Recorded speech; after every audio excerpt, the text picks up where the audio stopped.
a shoe. Shoes. And, socks. Socks. And And go on the playground. playground. Why do you like to buy a shoes and socks?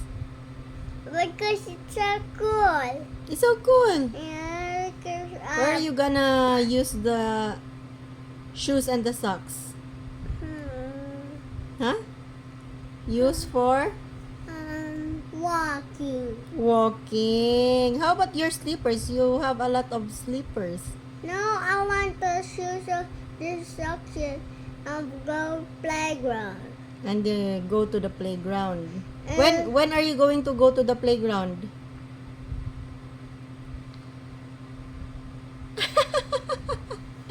Bye.